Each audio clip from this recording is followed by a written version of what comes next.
ವೀಕ್ಷಕರಿಗೆಲ್ಲ ಶ್ರೀ ಅಂಬಾ ಭವಾನಿ ಜ್ಯೋತಿಷ್ಯಂ ಚಾನೆಲ್ಗೆ ಸ್ವಾಗತ.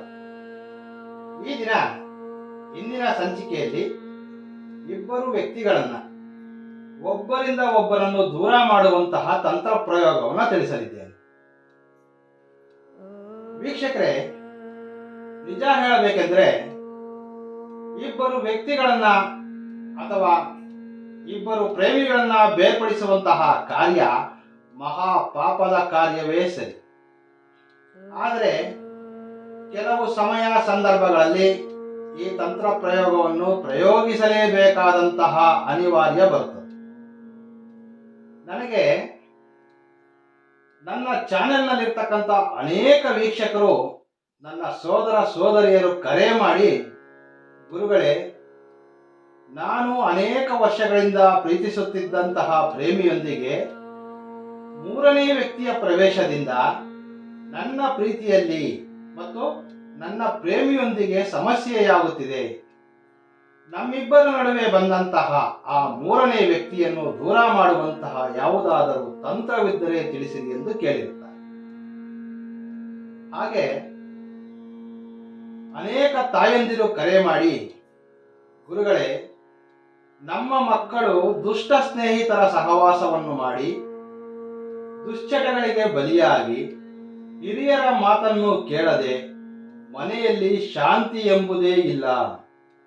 ಮಕ್ಕಳು ದುಷ್ಟ ಸ್ನೇಹಿತರೊಂದಿಗೆ ಸುತ್ತಾಡುವುದು, ತಡರಾತ್ರಿಯಾದರೂ ಮನೆಗೆ ಬರದೇ ಇರುವಂಥದ್ದು, ಇಂತಹ ಸಮಸ್ಯೆಗಳಿಗೆ ನನ್ನ ಮಕ್ಕಳೊಂದಿಗಿರುವಂತಹ ಆ ದುಷ್ಟ ಸ್ನೇಹಿತರನ್ನು ನಮ್ಮ ಮಕ್ಕಳಿಂದ ದೂರ ಮಾಡುವಂತಹ ಯಾವುದಾದರೂ ತಂತ್ರ ಮಾರ್ಗವಿದ್ದರೆ ತಿಳಿಸಿ ಎಂದು ಕೇಳಿರುತ್ತಾರೆ. ಹಾಗೆ ಅನೇಕ ಸೋದರಿಯರು ಕೇಳಿರುವಂತಹ ಸಾಮಾನ್ಯ ಪ್ರಶ್ನೆ ಎಂದರೆ, ಗುರುಗಳೇ, ದಾಂಪತ್ಯ ಜೀವನದಲ್ಲಿ ಸುಖ ಸಂತೋಷದಿಂದಿದ್ದಂತಹ ನಮ್ಮ ಜೀವನದಲ್ಲಿ ಬೇರೊಬ್ಬ ವ್ಯಕ್ತಿಯ ಪ್ರವೇಶದಿಂದ ನನ್ನ ಪತಿ ಮೂರನೇ ವ್ಯಕ್ತಿಯೊಂದಿಗೆ ಅನೈತಿಕ ಸಂಬಂಧಗಳನ್ನು ಇಟ್ಟುಕೊಂಡಿರುವುದರಿಂದ ನನ್ನ ಜೀವನ ನರಕ ಯಾತನೆಯಾಗಿದೆ. ಗುರುಗಳೇ, ನನ್ನ ಪತಿ ನನ್ನೊಂದಿಗೆ ಸಂತೋಷದಿಂದಿರಬೇಕು, ಯಾವುದೇ ರೀತಿಯ ಅನೈತಿಕ ಸಂಬಂಧಗಳನ್ನು ಬಿಡುವ ರೀತಿ, ಹಾಗೆ ಆ ಮೂರನೇ ವ್ಯಕ್ತಿಯನ್ನು ನನ್ನ ಪತಿಯಿಂದ ದೂರ ಮಾಡುವಂತಹ ಯಾವುದಾದರೂ ಬಲಿಷ್ಠವಾದಂತಹ ತಂತ್ರ ಮಾರ್ಗವಿದ್ದರೆ ತಿಳಿಸಿಕೊಡಿ ಎಂದು ಕೇಳಿರುತ್ತಾರೆ. ಹಾಗಾಗಿ ಈ ದಿನ ಇಬ್ಬರು ವ್ಯಕ್ತಿಗಳನ್ನು ಬೇರ್ಪಡಿಸುವಂತಹ ತಂತ್ರವನ್ನ ತಿಳಿಸಲಿದ್ದೇನೆ. ವೀಕ್ಷಕರೇ, ಈ ತಂತ್ರವನ್ನು ಯಾವುದೇ ದುರುದ್ದೇಶಕ್ಕಾಗಿ ಬಳಸಿಕೊಳ್ಳಬಾರದು. ಕೇವಲ ನಿಜವಾಗಿಯೂ ಮೊದಲೇ ನಾನು ಹೇಳಿದ ರೀತಿ ಸಮಸ್ಯೆಗಳು ತಮ್ಮಲ್ಲಿದ್ದರೆ ಈ ತಂತ್ರ ಪ್ರಯೋಗಿಸಬಹುದು. ಮನಸ್ಸಿನಲ್ಲಿ ದುರಾಲೋಚನೆಗಳನ್ನಿಟ್ಟುಕೊಂಡು ಯಾವುದೇ ವ್ಯಕ್ತಿಗೆ ಅಥವಾ ಅವರ ಮನಸ್ಸನ್ನು ನೋಯಿಸುವಂತಹ ದುರುದ್ದೇಶದಿಂದ ಈ ತಂತ್ರ ಪ್ರಯೋಗ ಮಾಡುವುದರಿಂದ ಇದರಿಂದ ಆಗುವಂತಹ ಕೆಲವು ತದ್ವಿರುದ್ಧ ಪರಿಣಾಮಗಳನ್ನು ಎದುರಿಸಬೇಕಾಗುತ್ತದೆ. ಹಾಗಾದರೆ ಬನ್ನಿ ಇಂದಿನ ವಿಷಯಕ್ಕೆ ಹೋಗೋಣ. ಈ ತಂತ್ರವನ್ನು ಯಾವುದೇ ಮಂಗಳವಾರದಂದು ಸಂಜೆ ಸೂರ್ಯಾಸ್ತವಾದ ನಂತರ, ಅಂದರೆ ಸುಮಾರು ಸಂಜೆ 6:30 ನಂತರ ಈ ಪ್ರಯೋಗವನ್ನು ಮಾಡಬಹುದು. ಇದನ್ನು ಮಾಡಲು ನಮಗೆ ಬೇಕಾಗಿರುವಂತಹ ವಸ್ತುಗಳೆಂದರೆ ಒಂದು ಬಿಳಿಯ ಶೀಟ್, ಅಂದರೆ ಒಂದು A4 ಶೀಟ್, ಒಂದು ಬಿಳಿಯ ಹಾಳೆ ಮತ್ತು ಕಪ್ಪು ಬಣ್ಣದಿಂದ ಕೂಡಿರುವಂತಹ ಪೆನ್ ಅಥವಾ ಒಂದು ಬ್ಲ್ಯಾಕ್ ಪೆನ್, ಹಾಗೆ ಸ್ವಲ್ಪ ಮಟ್ಟಿಗೆ ಇದ್ದಿಲು ಮತ್ತು ಒಂದು ಮಣ್ಣಿನ ದೀಪ, ಮಣ್ಣಿನ ಹಣತೆ. ಮೊದಲಿಗೆ ಬಿಳಿಯ ಹಾಳೆಯ ಮೇಲೆ ಈ ತಂತ್ರಕ್ಕೆ ಸಂಬಂಧಿಸಿದಂತಹ ಒಂದು ಯಂತ್ರವನ್ನ ರಚಿಸಿಕೊಳ್ಳಬೇಕಾಗಿರುತ್ತದೆ. ಬಿಳಿಯ ಹಾಳೆಯ ಮೇಲೆ ಈ ತಂತ್ರಕ್ಕೆ ಸಂಬಂಧಿಸಿದಂತಹ ಒಂದು ಯಂತ್ರವನ್ನ ರಚಿಸಿಕೊಳ್ಳಬೇಕು. ಬಿಳಿಯ ಹಾಳೆಯ ಮೇಲೆ ಒಂದು ಚೌಕಾಕಾರವನ್ನು ಬರೆಯಬೇಕು. ಬಿಳಿಯ ಹಾಳೆಯ ಮೇಲೆ ಒಂದು ಚೌಕಾಕಾರವನ್ನು ಬರೆಯಬೇಕು. ಹಾಗೆ 4 ಮನೆಗಳು, ಅಂದರೆ ಮೇಲಿನಿಂದ ಕೆಳಕ್ಕೆ ಹಾಗೆ ಎಡದಿಂದ ಬಲಗಡೆಗೆ 4 ಮನೆಗಳನ್ನು ಬರೆದುಕೊಳ್ಳಬೇಕು. ಈ ರೀತಿ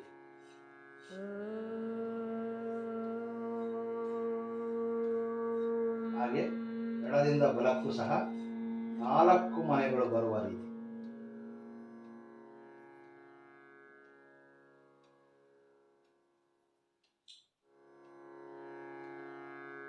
ಈ ರೀತಿ ಒಂದು ಯಂತ್ರವನ್ನ ಬರೆದುಕೊಳ್ಳಬೇಕಾಗುತ್ತದೆ. ಹಾಗೆ ಈ ಯಂತ್ರದಲ್ಲಿ ಕೆಲವು ದೈವಿಕ ಸಂಖ್ಯೆಗಳನ್ನು ಸಹ ಬರೆಯಬೇಕು.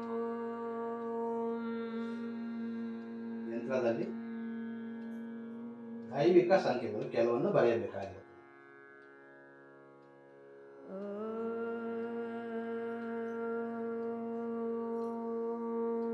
ಅತಿ ಸರಳವಾದದ್ದು, ಬಹಳ ಶಕ್ತಿಶಾಲಿಯಾದಂತಹ ಈ ತಂತ್ರವನ್ನು ಮಂಗಳವಾರದಂದು ಸಂಜೆ ಸೂರ್ಯಾಸ್ತದ ನಂತರ, ಅಂದರೆ ಸುಮಾರು 6:30 ನಂತರ ಈ ಯಂತ್ರವನ್ನು ಬರೆಯಬೇಕಾಗಿರುತ್ತದೆ. ಯಾರ ಸಹಾಯವೂ ಇಲ್ಲದೆ ತಮಗೆ ತಾವೇ ಈ ತಂತ್ರ ಪ್ರಯೋಗವನ್ನು ಮಾಡಿಕೊಳ್ಳಬಹುದು.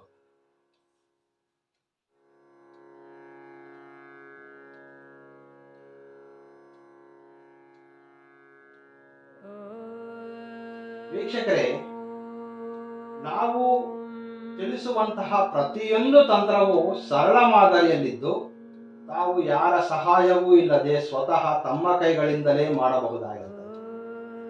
ನಿಮಗೆ ಈ ರೀತಿಯ ಸಮಸ್ಯೆಗಳು ಇಲ್ಲವಾದಲ್ಲಿ ಈ ವಿಡಿಯೋವನ್ನು ನಿಮಗೆ ತಿಳಿದಿರುವಂತಹ ಸ್ನೇಹಿತರೊಂದಿಗೆ ಶೇರ್ ಮಾಡಿಕೊಳ್ಳಿ. ಇದರಿಂದ 10 ಜನರಿಗೆ ಈ ತಂತ್ರವು ಉಪಯೋಗವಾಗಬಹುದು. ನೀವು ವಿಡಿಯೋವನ್ನು ಲೈಕ್ ಅಥವಾ ಡಿಸ್ಲೈಕ್ ಮಾಡುವುದರಿಂದ ನಮಗಾಗುವಂತಹ ಯಾವುದೇ ಲಾಭ ನಷ್ಟವಿರುವುದಿಲ್ಲ.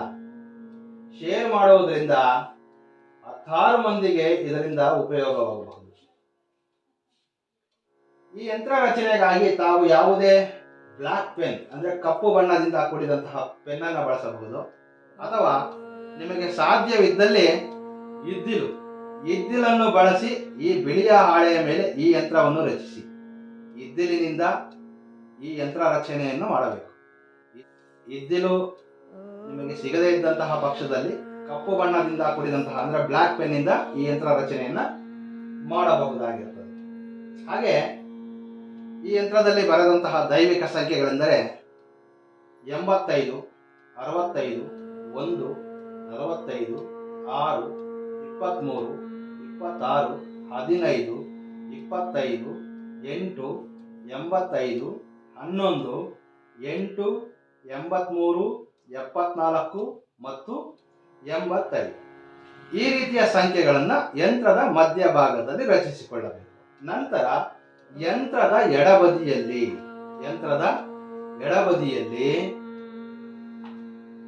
ನಿಮ್ಮ ಸ್ನೇಹಿತ ಅಥವಾ ನಿಮ್ಮ ಪ್ರೇಮಿ ಅಥವಾ ನಿಮ್ಮ ಪತಿ ಅಥವಾ ಪತ್ನಿ ಯಾರಿದ್ದಾರೆ ಅವರ ಹೆಸರನ್ನ ಯಂತ್ರದ ಎಡಬದಿಯಲ್ಲಿ ಬರೆಯಬೇಕು. ಯಾರು ತಮ್ಮ ಪರವಾಗಿರಬೇಕೆಂದಿದ್ದೀರೋ ಆ ವ್ಯಕ್ತಿಯ ಹೆಸರು, ಅಂದರೆ ನಿಮ್ಮ ಸ್ನೇಹಿತರು, ನಿಮ್ಮ ಪ್ರೇಮಿ, ನಿಮ್ಮ ಪತಿ ಅಥವಾ ನಿಮ್ಮ ಪತ್ನಿ ಹೆಸರನ್ನ ಯಂತ್ರದ ಎಡಭಾಗದಲ್ಲಿ. ಹಾಗೆ ಯಂತ್ರದ ಬಲಭಾಗದಲ್ಲಿ ನೀವು ಯಾವ ವ್ಯಕ್ತಿಯನ್ನು ದೂರ ಮಾಡಲು ಇಚ್ಛಿಸುವಿರೋ ಆ 3ನೇ ವ್ಯಕ್ತಿಯ ಹೆಸರನ್ನ ಬರೆಯಬೇಕು.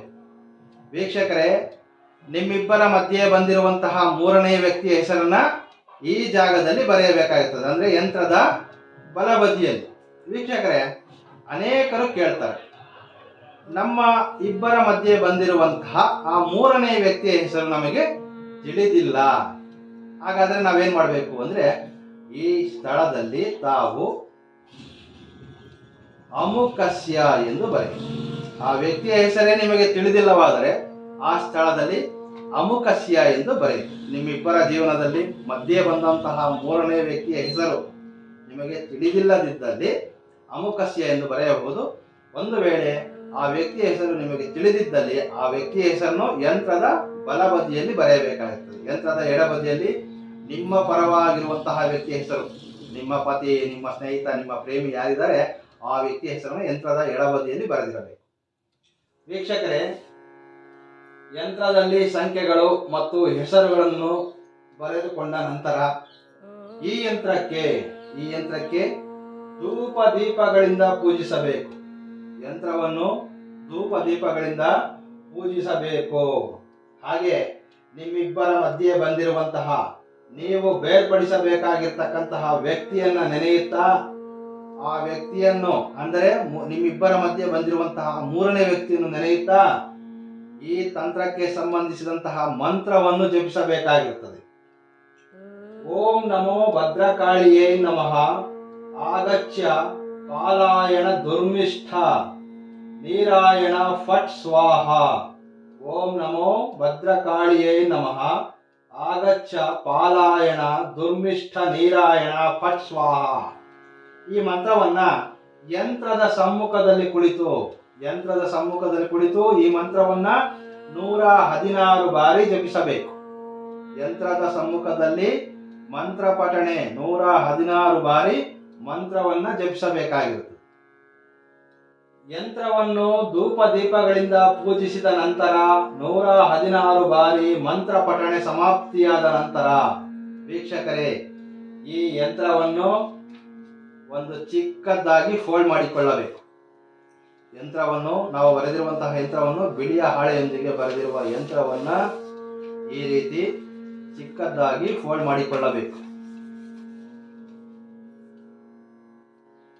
ನಂತರ ಈ ಯಂತ್ರವನ್ನು ಮತ್ತು ಮಣ್ಣಿನ ದೀಪದೊಂದಿಗೆ ಮಣ್ಣಿನಿಂದ ಮಾಡಿದಂತಹ ದೀಪ ಅಂದ್ರೆ ಹಣತೆ ಏನಿದೆ ಈ ಹಣತೆ ಮತ್ತು ಈ ಯಂತ್ರವನ್ನು ತೆಗೆದುಕೊಂಡು ವೀಕ್ಷಕರೇ ನಿಮ್ಮ ಹತ್ತಿರದಲ್ಲಿರುವಂತಹ ಬೇವಿನ ಮರದ ಬಳಿ ತೆರಳಿ ಬೇವಿನ ಮರದ ಬಳಿ ಹೋಗಿ ಆ ಬೇವಿನ ಮರದ ಬುಡದಲ್ಲಿ ಈ ಮಣ್ಣಿನ ದೀಪವನ್ನು ಹಚ್ಚಬೇಕಾಗಿರುತ್ತದೆ.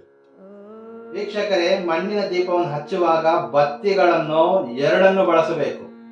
ಏಕಬತ್ತಿ ಅಂದ್ರೆ 1 ಬತ್ತಿಯನ್ನು ಬಳಸಬಾರದು. 2 ಬತ್ತಿಯಿಂದ ಈ ಒಂದು ಮಣ್ಣಿನ ದೀಪವನ್ನು ಹಚ್ಚಬೇಕಾಗಿರುತ್ತದೆ.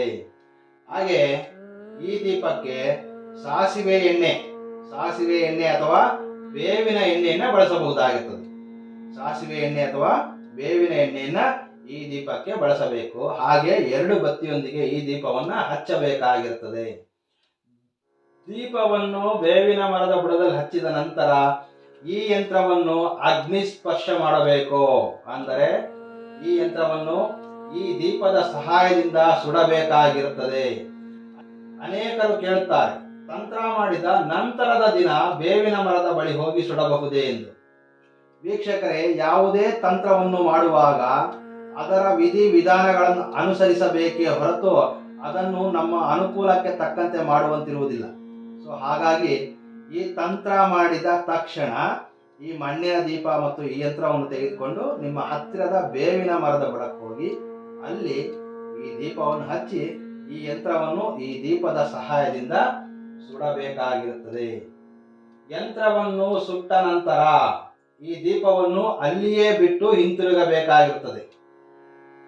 ವೀಕ್ಷಕರೇ ಈ ತಂತ್ರ ಮಾಡುವುದರಿಂದ ನಿಮ್ಮಿಬ್ಬರ ಮಧ್ಯೆ ಬಂದಂತಹ ಮೂರನೇ ವ್ಯಕ್ತಿ ಪರಸ್ತ್ರೀ ಪರಪುರುಷ ಹಾಗೆ ನಿಮ್ಮ ಮಕ್ಕಳ ದುಷ್ಟ ಸ್ನೇಹಿತರು ಒಬ್ಬರಿಂದೊಬ್ಬರು ದೂರವಾಗುತ್ತಾರೆ.